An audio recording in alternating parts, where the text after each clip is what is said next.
Well, Bloomberg just loved this woman, and he married her, and he didn't check her out. Now, these are Nazis, so you can't believe a word they say. But they said this woman, I've seen that the woman was financially irresponsible. I've seen that the woman actually had a criminal record. I saw that the woman was accused of making pornographic photos. I mean, the range of behavior this woman did just indicates it was a bunch of crap.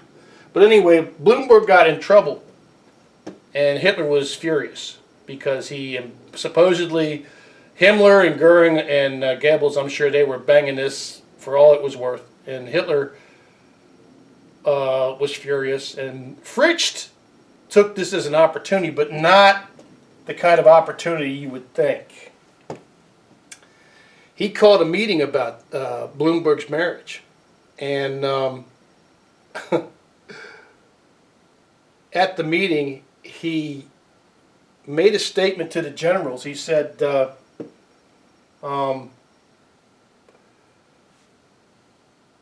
he discussed Bloomberg's marriage, but he said, that's not really why you're here. You're here so we can talk about the direction that Germany's taking, and how we can limit the damage that the Nazis are doing to it. He didn't say it in that kind of words, but that's what he was saying. And he said to the generals, don't worry, he is the commander-in-chief of the military. So he can make this statement. He says, don't worry, he would manage the shop. Okay? That was on January 28, 1938. He says he'll manage the shop. This was at a conference that they called about Bloomberg's marriage. Now you see in the Fritsch Bloomberg entries about this event, all they ever mention is Bloomberg married a woman of ill repute and Fritsch was accused of being a homosexual. That's all they got. They never mention any of what I just told you. It has the Bloomberg, the accusation, the homosexual accusation is just a lie that was made by Himmler. But the Nazis want to perpetrate that into history. They want that to be the history of Fritsch because they hate his guts. How he was a physically challenged, brilliant German patriot who they really couldn't equal up to the top of his shoes, much less the brilliance that he possessed in his head. So anyway, that was on January 28, 1938. On January 29th, 1938, there were troop movements in Berlin that were irregular. And normally this troop went to the right through Berlin, but on this day it went to the left. And it was heading towards the route that Adolf Hitler was going to use to come into the city. And at a certain point, this troop of like 100 troops stopped, and a private pulled a magazine out of his packet, and live ammo fell out. And this troop was never supposed to have live ammo. And SS officers saw that, and they were alarmed. They ran ahead and warned Hitler, and he drove back to the local aerodrome, and they saved his life. Now, nobody's ever said that von Fritsch was the one who organized that. It's very curious that he says the day before that he would manage the shop, and the very next day, here's an entire group of 100 soldiers that's coming to kill Adolf Hitler. So, you can say that was Fritsch, or you could say maybe that was, it would almost have to be either Fritsch, or it would have to be a different, if it was Himmler, they would have had to got a ally in the German military establishment, which is unlikely but could happen, especially with a general named Keitel, because this guy was a real slimeball. The book tells about Keitel. Anyway, they saved Hitler's life, and in February of 1938, Fritsch gets, Now Fritsch was nervous after that. He was really nervous, so he made sure that he stayed on a military base because he was protected, because he was very respected, and those soldiers knew to protect their general, and he knew he was safe there, so he stayed there. But he organized a party of diplomats, and I don't know why he was doing that. I guess to have witnesses or to have people around him as witnesses if something came down. But he didn't show for that party because a guy named Heydrich that worked for Himmler kidnapped him and took him to a villa outside of where he was at. And they were waiting on Hitler to get there, and they were going to kill him in front of Hitler. But here's how smart von Fritsch was. He knew he was in trouble, and he left he left a request with a general called von Rundstedt, one of the greatest German Nazi generals of all time, who was his good friend. And he said, von Rundstedt, he said, look, I might be in trouble here. If I ever disappear, please send 2 adjutants to come looking for me. And that's what happened. They went looking for him. They found him in the villa. And they got their own 100 troops to storm the villa. And they put Himmler up against the wall. And they put this Heydrich guy up against the wall. And Adolf Hitler shows up after they've got von Fritsch freed. And von Rundstedt is standing there. And Hitler pulls off probably the greatest bargaining display in the history of politics with these guys. I mean, it was an amazing thing that I honestly don't understand why they didn't just go ahead and kill Adolf Hitler right there. That would have been, they should have killed Hitler, they should have killed Himmler, they should have killed Heydrich, and they should have taken over Germany. And we would have never had the Holocaust. We'd never have had the Holocaust. And we probably still would have had World War II, but it wouldn't have been in the same situation. But I don't know. We might not have had World War II. But they didn't do that. Hitler did his bargaining and everybody went their way. Fritsch from this point forward was a marked man and he knew it.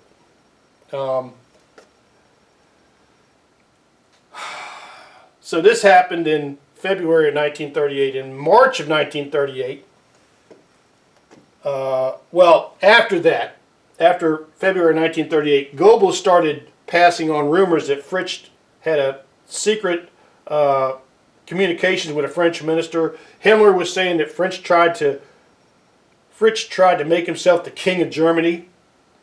And for safety, Fritsch retreats to the army base, which he had already done.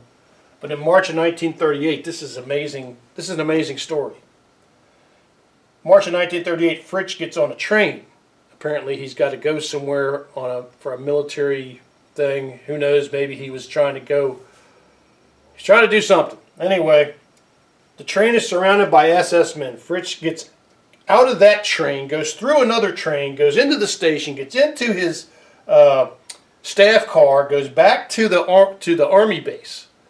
And when he arrives at the army base, his adjutant at the army base hands him a telegram that says, "We are sorry to inform you that Colonel General Baron Werner von Fritsch met with an accident during his train ride to Germany and is now deceased."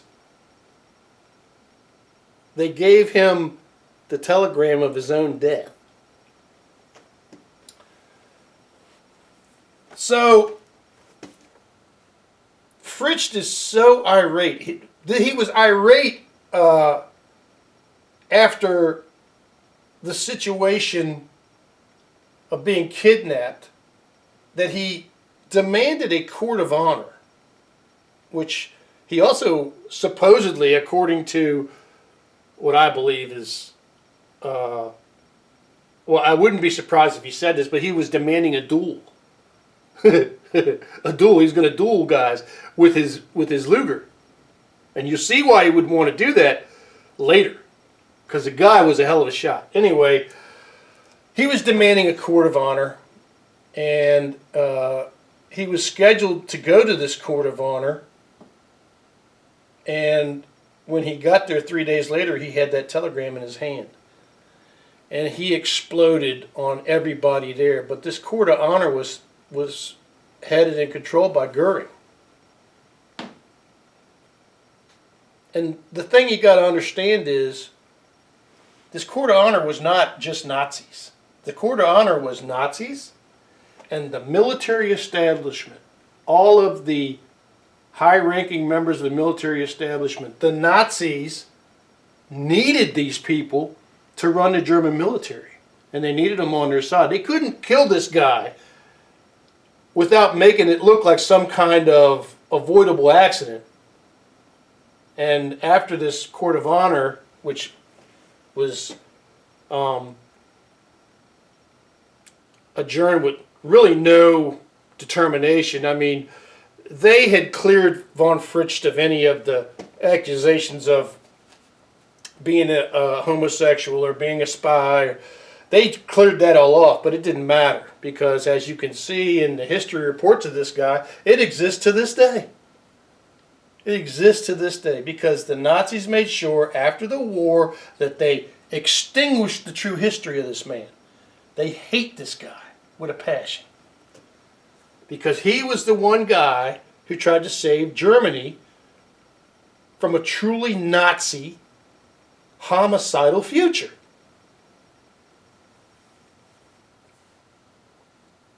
So in 1936, von Fritsch had offered his resignation when Hitler and his clown of gangsters were trying to push Germany into a war they weren't ready for. He said, look, if you're going to do this, I'm not even going to run this shit. He said, I offer my resignation. Hitler said, no, just stay there. We'll just wait. He had offered his resignation in 1936. Well, 2 years later, Hitler accepts his resignation. Now, that's not how it's reported in the Wikipedia and in like 4 other journals of this event. It's reported that Hitler fired him because he was disgraced because of the accusations of of his behavior. No, Hitler accepted Fritz's resignation because he feared he was going to kill him.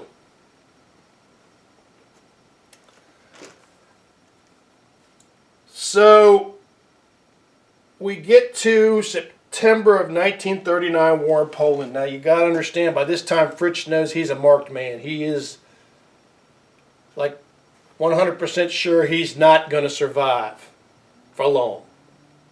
And he goes into his military unit. He was always, in his military training, he was always in the artillery corps. It was his favorite type of military unit was, the big howitzers. And that's what he did. He was very good at utilizing all kinds of material to the maximum advantage for his troops. Anyway, he goes into Poland, and I'm going to stop for just a second because there's something I left out. I told you about General Van Seect. He is a brilliant military tactician. This guy, Colonel General Baron Werner von Fritsch, is also as brilliant or smarter.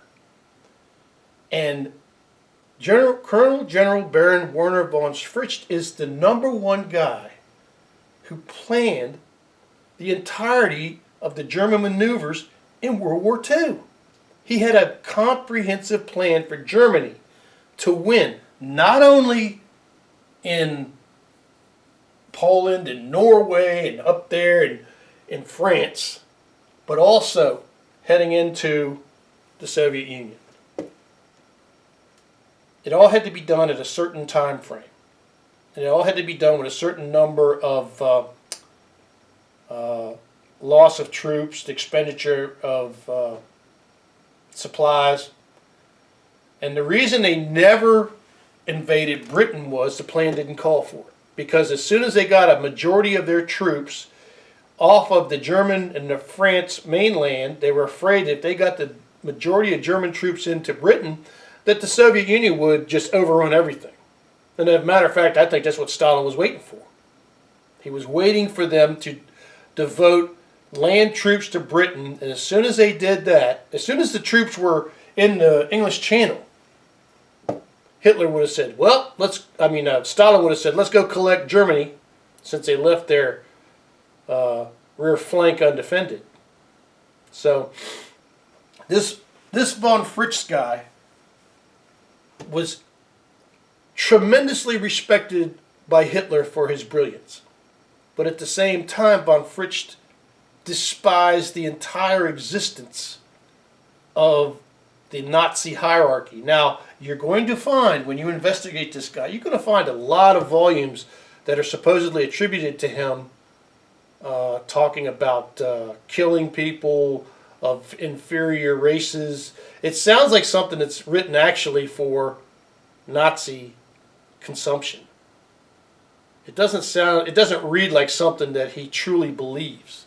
It's a fantastic distortion of a man that was physically challenged from the time that he was a child, that was raised in the church, that affected his thinking all through his life, that loved his country. So when you read things about this man, you will see a decidedly Nazi-derived and distorted history of the man.